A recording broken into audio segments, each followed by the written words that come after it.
በአውስትራሊያ ጥገኝነት ጠይቃ የነበረችው ኢራናዊት ተጫዋች ወደ ሀገሯ ለመመለስ ወሰነች።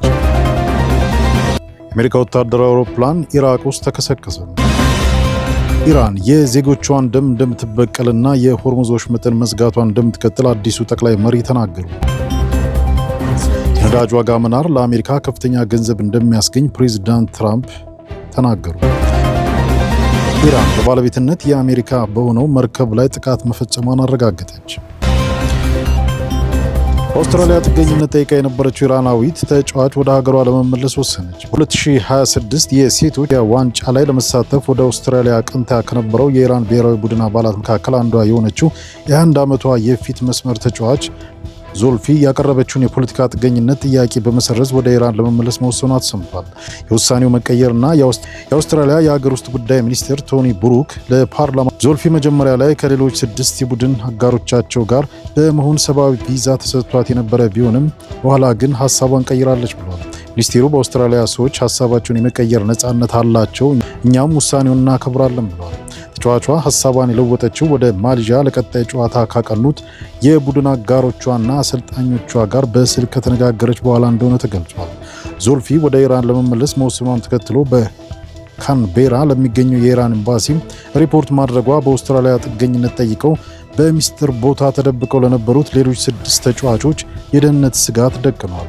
ተጫዋቾቿ የነበሩበትን ቦታ ለኤምባሲው በማሳወቋ ምክንያት አውስትራሊያ ፖሊስ ሌሎችን ተጫዋቾች በአስቸኳይ ወደ ሌላ ደህንነት የተጠበቀ ስፍራ እንዲዛወሩ አድርጓል። ተጫዋቿ የነበሩበትን ቦታ ለኤምባሲው በማሳወቋ ምክንያት የአውስትራሊያ ፖሊስ ሌሎችን ተጫዋቾች በአስቸኳይ ወደ ሌላ ደህንነቱ የተጠበቀ ስፍራ እንዲዛወሩ አድርጓል።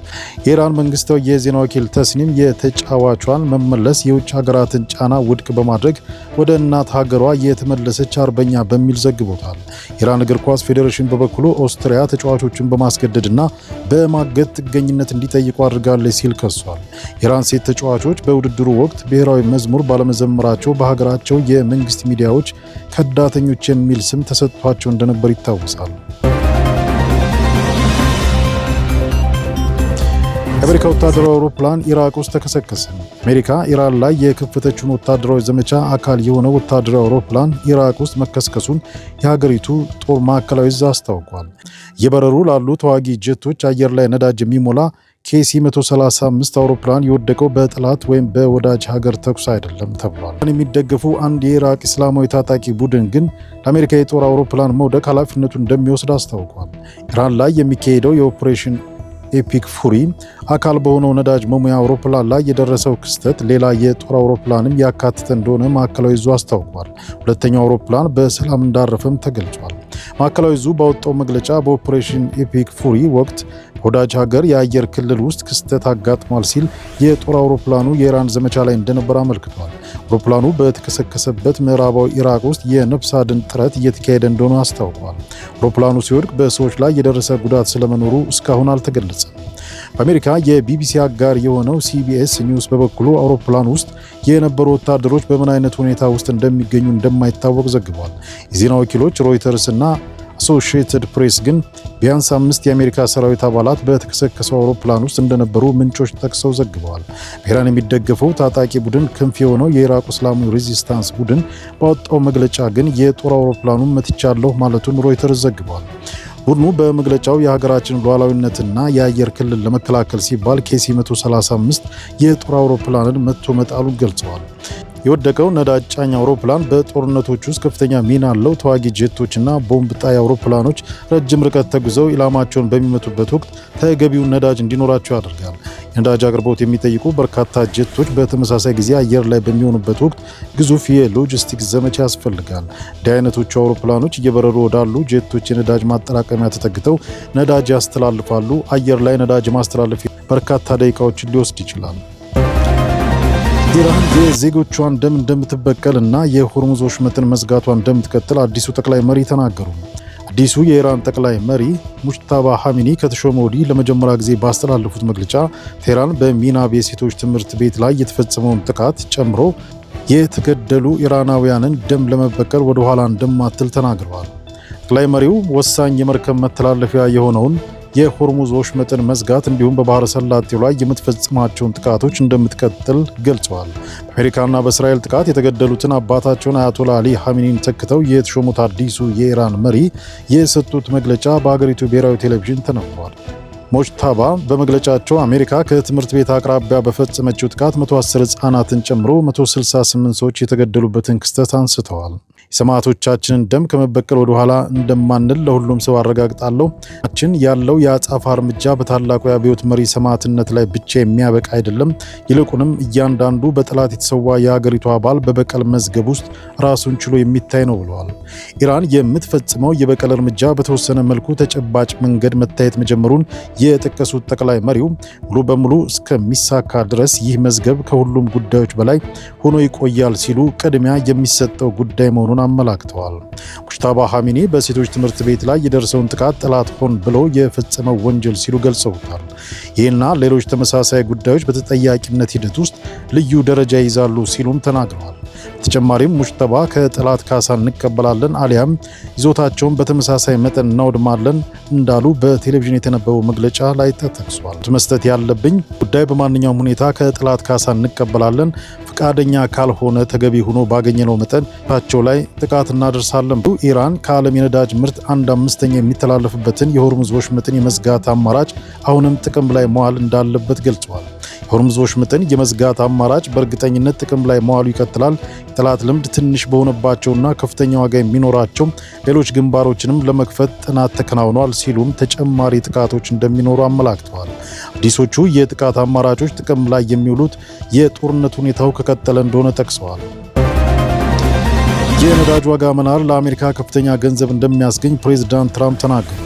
አሜሪካ ከእስራኤል ጋር አብራ በኢራን ላይ ጦርነት ከከፈተች በኋላ በመካከለኛው ምስራቅ በተፈጠረው የነዳጅ ምርትና ዝውውር መስተጓጎል ምክንያት የታየው ዋጋ መናር ለሀገራቸው አትራፊ መሆኑን ፕሬዝዳንት ትራምፕ ገልጸዋል።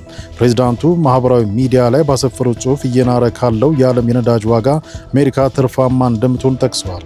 ዶናልድ ትራምፕ በትሩዝ የማህበራዊ ሚዲያ ገጻቸው ላይ እስካሁን ባለው የዩናይትድ ስቴትስ ላይ በከፍተኛ ልዩነት ትልቋ የነዳጅ አምራች ናት፣ ስለዚህም የነዳጅ ዋጋ ሲያሻቅብ ብዙ ገንዘብ እናገኛለን በማለት ሀገራቸው ተጠቃሚ መሆኗን አመላክተዋል። ጨምሮም ነገር ግን እንደ ፕሬዝዳንትነቴ ለእኔ በጣም ወሳኝ ነገር ክፉዋ ኢራን የኒውክሌር ጦር መሳሪያ እንዳይኖራት በማድረግ መካከለኛው ምስራቅን ብሎም ዓለምን እንዳታወድም ማድረግ ነው። በፍጹም ያ እንዲፈጠር አልፈቅድም ብለዋል። ኢራን አብዮታዊ ዘቧ ከፍተኛ አዛዥ መገደላቸውን አረጋገጠች። ኢራን መንግስት የዜና ወኪል የሆነው ፋርስ የሀገሪቱ እስላማዊ አብዮታዊ ዘብ የአየርና የህዋ ኤሮስፔስ ወታደራዊ ኃይሎች አዛዥ የቀብር ስነ ስርዓት መፈጸሙ ተዘግቧል። አሜሪካና እስራኤል በኢራን ላይ ጥቃት በከፈቱበት ጊዜ በርካታ የአብዮታዊ ዘብ አመራሮች የተገደሉ ቢሆንም ይፋ አልተደረገም። ነገር ግን የኤሮስፔስ ኃይሎች አዛዥ የቀብር ስርዓት መፈጸሙን በኢራን መገናኛ ብዙሃን ተዘግቧል። ዘገባዎች እንደሚያሳዩት አዛዡ እስማኤል ደህጋን የተገደሉት መኖሪያቸው ውስጥ ከባለቤታቸው ከሁለት ልጆቻቸውና ከሴት አያታቸው ጋር ነው። ይህ በእንዲህ እንዳለ እስራኤል በደቡባዊ ሊባኖስ በፈጸመችው ጥቃት የሂዝቦላ ራድዋን ወታደራዊ ክንፍ አዛዥንና ከ100 በላይ የቡድኑን አባላት መግደሏን አስታውቃለች። እስራኤል ጦር ቃል አቀባይ በኤክስ ገጻቸው ባሰፈሩት መልእክት አዛዡ አቡ አሊ ራያን የተገደሉት ቅዳሜ ዕለት በተፈጸመ ጥቃት መሆኑን ገልጸዋል። ቃል አቀባዩ አክለውም ከቡድኑ አዛዥ በተጨማሪ ከ100 በላይ አባላቱ መገደላቸውንና ከ60 በላይ የቡድኑ ማዘዣ ማዕከላት መደምሰሳቸውን ተናግረዋል። የአሜሪካ ባህር ኃይል በሆርሙዝ ወሽመጥ ላይ መርከቦችን ለማጀብ ዝግጁ እንዳልሆነ ተገለጸ። የአሜሪካ ኢነርጂ መስሪያ ቤት ሚኒስቴር የሆኑት ራይት የሀገሪቱ ባህር ኃይል ኢራን በምትቆጣጠረው የሆርሙዝ ወሽመጥ በኩል የሚያልፉ ነዳጅ ጫኝ መርከቦችን ለማጀብ ዝግጁ አለመሆኑን ተናገሩ። በማህበራዊ ሚዲያ ገጻቸው ላይ ባሰፈሩት ጽሑፍ ግን የአሜሪካ ባህር ኃይል በወሽመጡ በኩል ያለፈን ነዳጅ ጫኝ በተሳካ ሁኔታ ማጀቡን ተናግረው ነበር። የአሜሪካው ፕሬዝዳንት ዶናልድ ትራምፕ እዚህ ቀደም አስፈላጊ ከሆነ ሀገራቸው በወሽመጡ የሚያልፉ መርከቦችን እንደምታጅብ መግለጻቸው ይታወሳል። የኤነርጂ ሚኒስትሩ ከአሜሪካው የቴሌቪዥን ጣቢያ ሲኤንቢሲ ጋር በነበራቸው ቆይታ አጀባው በአንጻራዊነት በቅርቡ ይሆናል፣ አሁን ግን ሊሆን አይችልም ብለዋል። በአሁኑ ሰዓት ሁሉም ወታደራዊ ኃይሎቻችን ትኩረታቸው የኢራን የማጥቃት አቅሞች እንዲሁም ለማጥቃት የሚሆን ግብዓት የሚያቀርበውን የማኒፋክቸሪንግ ኢንዱስትሪን ማጥፋት ላይ ነው ሲሉ ተናግረዋል። አሜሪካና እስራኤል ጥቃት የተከፈተባት ኢራን ከዓለም ነዳጅ 1/5 የሚተላለፍበትን የሆርሙዝ ወሽመጥን ዘግታለች። ትዕዛዙን ተላልፈው በአካባቢው የሚያልፉ መርከቦች ላይም ጥቃት እየፈጸመች ነው። በዚህም ምክንያት የነዳጅ ዋጋ በከፍተኛ ሁኔታ ጭማሪ አሳይቷል። የአንድ በርሚል ድፍድፍ ነዳጅ ከ4 ዓመት ገደማ በኋላ $120 ገብቶ የነበረ ሲሆን ኋላ ላይ ግን ቀንሷል። ዋይት ሃውስ የአሜሪካ ባህር ኃይል በሆርሙዝ ወሽመጥ የሚያልፍ ነዳጅ ጫኝ መርከብን እያጀበ አለመሆኑን ካረጋገጠ በኋላ ግን ዋጋው ተመልሶ ጭማሪ አሳይቷል። ኢራን ባለቤትነቱ የአሜሪካ በሆነው መርከብ ላይ ጥቃት መፈጸሟን አረጋገጠች።